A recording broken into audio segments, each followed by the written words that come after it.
ubuphelele media. Ngiyayikhetha inkosi enhle yasebuhleni bokuphakama. Manazaretha mahle ingcwele. Siyabonga unyazini oluhle lwingcwele. Amen. Olusimemile kumakhaya ngamakhaya ngalolu suku oluyingcwele. Lwesabathi kuba sifike phakathi kwalomuzi walo ingcwele. Uba sizodumisa lona kuphela. Amen. Njengoba sila amaNazaretha kuyenzeka kuba inhliziyo zethu zingabibikho phakathi kwendawo engcwele. Kuyenzeka kuba sibela kanti inhliziyo ayikho khona inyama kuphela. Ayengezwe ngelinye ilanga umfundisi ekhuluma indaba enkulu. Ethi yathi inkosi yamaNazaretha ngomunye unyaka ethi thina boshembe siyakwazi ukulanda umuntu asesogweni.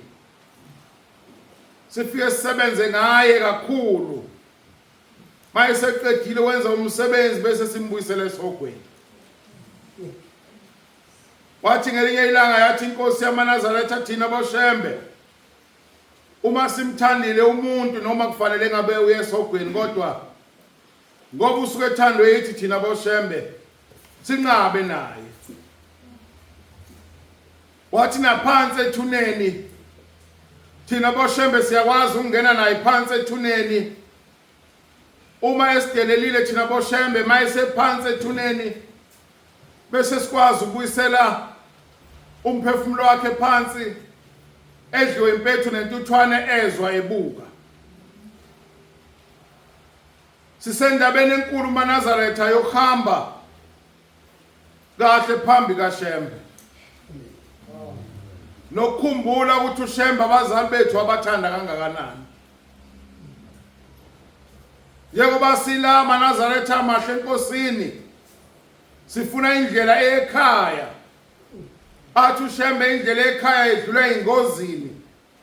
Athi balimazile abaningi.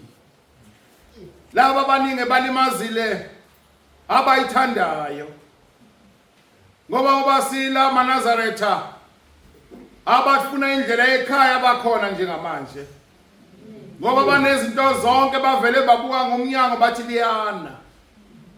Bathi ngeke sikwazi ukuphumelela esabatheni. Bakhohlwa ukuthi khona usuku lwesabekayo maNazaretha. Oliyofica mina nawe. Esingalwazi ukuthi liyongifica ngaluphi usuku lwesimo sezulu. Okufanele ngehle ngishone phansi ethuneni. Ohlambe lobelina ngaphezulu kwalokho elikunayo namhlanje. Kwale mvule ngithi ngiyayisaba. Iyobe sengehla ngayo ngibheke phansi ethuneni. Khona isikhathi esizayo. Athi uShembe esikabelweni sakhe mbonga uJehova mphefumulo wami. Usenethuba ngoba kuyosondela isikhathi. La inhliziyo yobe ivuma khona ukuze ukuthi uze phakathi kwale ndawo kodwa inyama ingasavumi. Isithanda inhliziyo ukuba ngeze sabatheni noma kumakhaza noma lina kodwa inyama isiphika isiphendulwa. Sisebenzela leso sikhathi maNazaretha. Amen. Asebenzeni khona ukubukwa ngoba ukubukwa kuyasala. Siyayifuna indlela.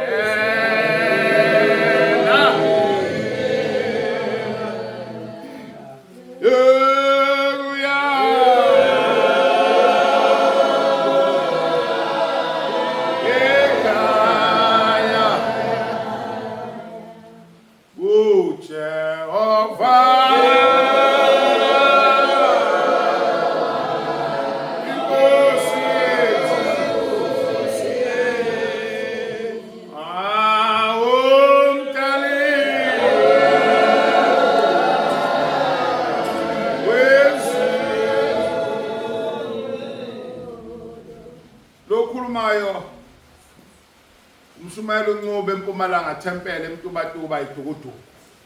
Amen. Phansi kaMvangeli uMkhwanazi. Yasaba ukumbiza ngegama kodwa lidumile eBhayibhelini likhona. kube kunencwadi engikwazi ukuyivula ngabe kuthi ngivulele incwadi kaLuka. Angibizi yena kodwa umvangelo ngiphethe. Kodwa ngibiza incwadi eseBhayibhelini baNazaretha. Zikhonze ezinhle zasezulwini sifuna indlela ekhaya. Indlela ekhaya balimazile abaningi abayithandayo. Ngiyakhumbula baNazaretha ngoba unyazo lingcwele ngoba luhleze emzini wengcwele wasebuhleni ngalolu suku sangenile isikhumbuzo senkosi yamaNazaretha. Nalapha phakathi kwalomuzi lukhona luyasibuka. Ithi intombi uAntu Magumede ngeminye imini inqoqela le ndaba phezulu kwentaba endala inhlangakazi. Ithi sathi singamakhosazana kuleli bandla sigada umuzi waseJudiya. Uthi njalo masiklina umuzi wenkosi. Uthi sasintshontsha isitulo senkosi ngiyagijima amaNazaretha ngihamba nezinsizwa. Mina okwami sokwelusa izimvu kaShembe kwelusa zona izinsizwa ukuthi ihamba kahle levangelini akusekhona ukushumayela. Kodwa ngiyavula ngivulela zona ngoba bangabantwana abancane. Uthi uAntu Magumede kwakuyibona babeklina indlu yenkosi uthi beklina ama-curtain bewashintshe bedaside benze konke niyazi-ke eMaNazaretha. Uthi kwakuthi makufanele begibele beshintsha amawindi ama-curtain. Uthi babentshontsha isitulo senkosi yamaNazaretha. Ulanga phuma sikothe nabawuthawula abahangula imisebenzi engeyelanga incince lithe kuphambene ephuza kwezithi ziziba. Umande sithebelo njengensonyama. Uthi babentshontsha isitulo bese beyagibela phezu kwaso bese beyawashintsha ama-curtain benze intombi zakuleli bandla bengenasono. Uthi kanti umabonakude othe sebuhleli bamaNazaretha kodwa besibona siphakathi kwalomuzi konke esikwenzayo. Njengoba ngithe uShembe umabonakude usebuhleli la khona kodwa uyasibona mshumayeli lapha esikwenzayo lapha phakathi kwalomuzi. Uthi uAnti kwathi ngelinye ilanga yangena inkosi phakathi komuzi wengcwele waseJudiya. Uthi yababiza yathi bashumayeli yathi ake ngibizele lamantombazana ahleze eshintsha lo ama-curtain eklina kulendlu ake ngibizele wona ezela. Engazange etshelwe lutho uShembe akadingi azatshelwe umuntu ukuthi wenzani ebusuku. Uthi nangempela bafika. Uthi mabefika behlala uthi wasethi bantabami uthi nini niklina lapha endlini bathi yebo. Uthi nini nishintsha ama-curtain wathi yebo. Uthi isitulo sasezulwini sikusho lokho sitezi phezu kwaso isitulo saso. Hayi eMaNazaretha sifuna indlela ekhaya. Uthi wathi bantabami ake ngishintshele la curtain naleli yana. Uthi babukane emehlweni ngoba into ahlezi kuyo ubaba yilena abahleze beyintshontsha begibela phezu kwayo. Uthi wathi bantabami ake ngishintshele ama-curtain. Uthi babuka phansi babuka emasayidini babuka eceleni. Uthi wathi hena bantabami angithi nihleze nitshontshe isitulo sami anisho ngani ukuthi mangisukume senifuna into yenu yokugibela.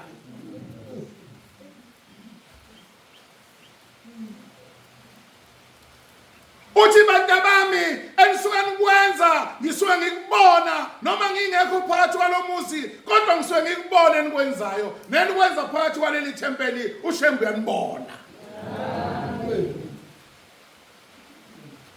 Isho njalo inkosi uthiko lenkosazana ikhona khona kulezi ntaba zakoNtongane ngomunye unyaka ithi bebambula yini abantu bezonikela isithi mayiphethe inkonzo emini ithi bantabami ithi ngimbonile umfana obebambe ulayini ezonikela ithi mayifika etafuleni uthi mfana wami ukhuluma ndoda uthini ithi lensizwa baba ngizocela umsebenzi uthi ithi inkosi yamaNazaretha ehena mntanami awutholi nje umsebenzi ingoba unayo inhlonipho funda inhlonipho kuqala.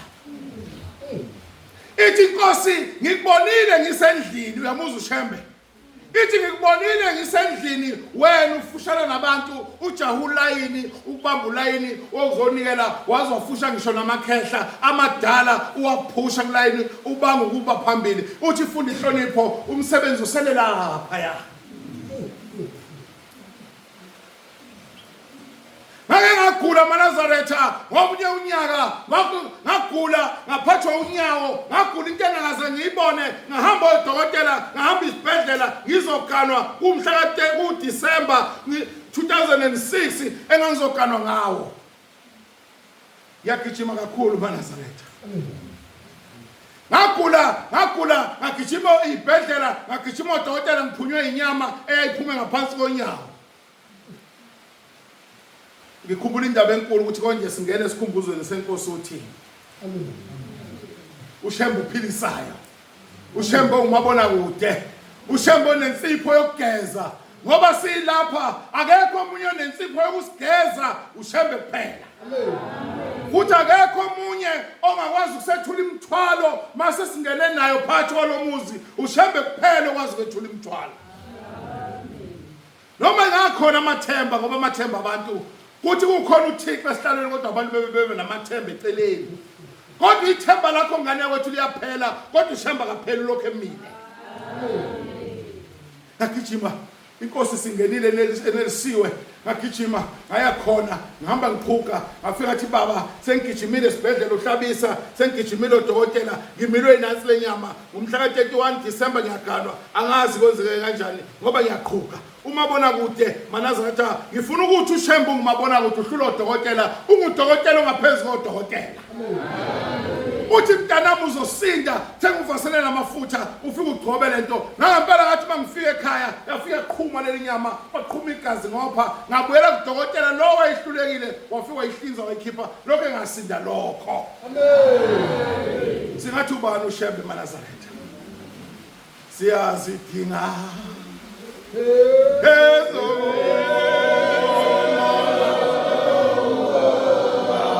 Jena babiziwe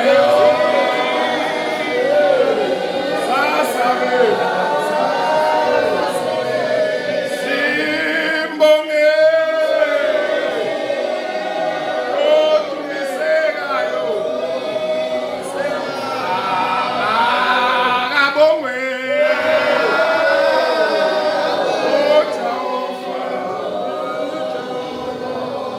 yagula inkosikazi ngenye imini yagula lenkosikazi wangayibona umshumayeli ezethempeleni kwadlula isikhathi njengoba nilana abangcwele umshumayeli uyanibona uyenazi indawo nendawo yomuntu umshumayeli uyayazi ukuthi la kuhlala uMasibanibani yalova lenkosikazi yalova masabatha yalova inyanga wabuza umshumayeli ngoba nawe uyokubuza ngelinye ilanga wathupha uMasibanibani wathiwa baba akekho usekhaya uyagula yathi umshumayeli asiphume lapha njengoba nakuwe yosho wathi asiphume lapha siye emzini wakhe siyomhlola simambisele inkonzo simambisele umthandazo umshumayeli onoNkulunkulu umshumayeli owazi izimvu azelusileyo phakathi mayifika umshumayeli ehamba nebandla wafika umshumayeli waguqa esangweni wathi inkosi yethu wathi simakade wathi simi wathi phambi kwakho thoyazwakala inkosikazi endlini yathi ubani lowo ongenayo ohlabelelayo wathiwa umshumayeli wakho wathi ngiyamuzwa uthiwa sekusho ubhaqa lwele phansi wangena umshumayeli wangena ngoba umshumayeli zonke zehlela wena noma lapho kuthiwa kusangene ikhona sekufanele ubamba amakhala kodwa nomshumayeli wenza ngathi awuzwa lutho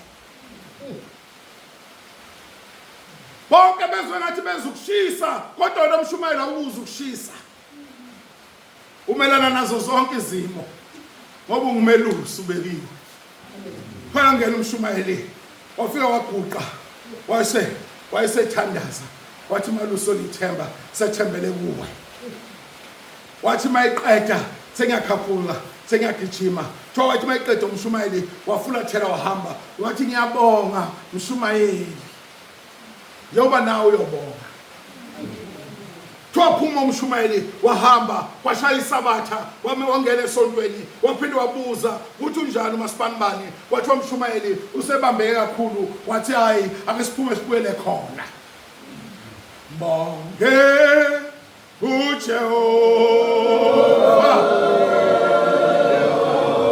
phefumulo wami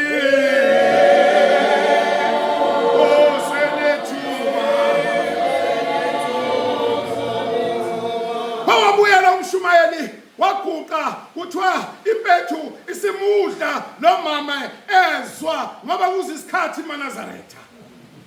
Hayi khonzi zakithi eNazaretha ungazenza izinto utamase, ungazenza izinto ubone isikhathi sisangivumela kodwa kuze isikhathi sokugcina. Kwangena umshumayeli waguqa wathandaza kuthi yazwala inkosikazi kungasehli lutho, yazwala iphamisa ikhanda yathi hawu umshumayeli wami ngicela ukuvuma. Hawu khoze ezinhle inhliziyo yakhuluma insizwe kuseni, yakhuluma ngenhliziyo yathi ubani ongayaziyo wathi mina Jehova ngihlola inhliziyo ngipha yilo nalowo. Kwathi le nkosikazi mshumayeli ngicela ukuvuma. Kwathi umshumayeli ungakhuluma silalele. Hey mntakwethu basomba kuzisikhathi esinjalo. Kwathi le nkosikazi mshumayeli ngicela ukuvuma mshumayeli wami uzufake nowami mawususenkingeni. Yathi mshumayeli wami ngicela ukuvuma yimi lona ethempeleni owambela into phakathi othi nxa umemeza isonto abantu bengakuzwa nokuthi usulumemezile isonto bengasho nokuthi ameni. Uma abantu uthi akuyothandazwa bengakuzwa bengayi, imina engafaka into ethempeleni ukuze abantu bengezwa lutho nje usho wena.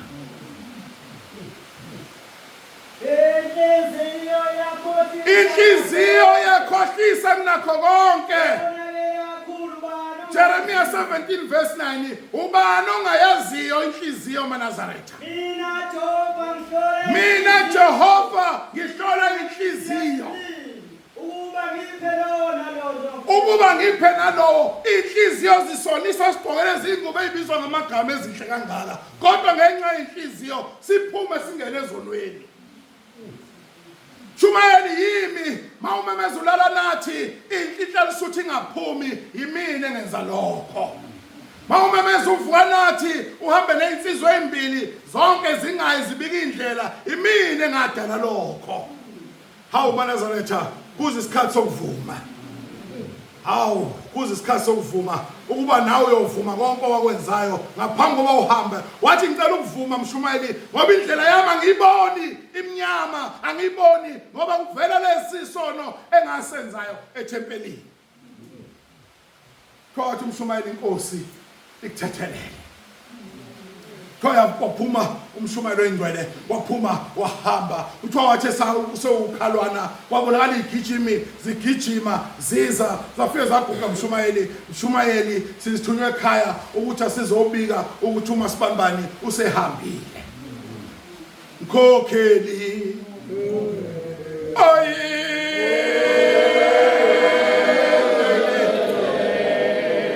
ikhokhele nami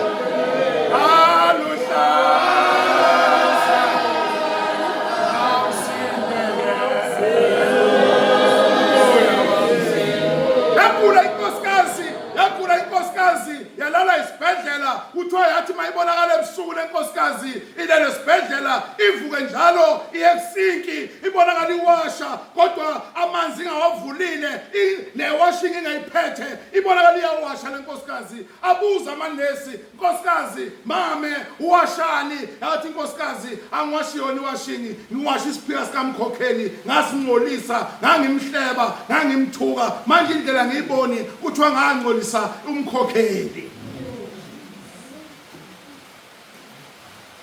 yangena inkosi maNazaretha wangena ulanga phuma Skothe ekhaya lika baba yangena inkosi yamaNazaretha enye imini inkosi ulanga phuma Skothe izocelela izingane zayo ukuba ihlale phakathi kwekhaya la kwethu. Uthi umame omdala lalibalele ilanga lingenafu ngoba uShembe uyakwazi ukwenza into engekho ibe khona. Amen.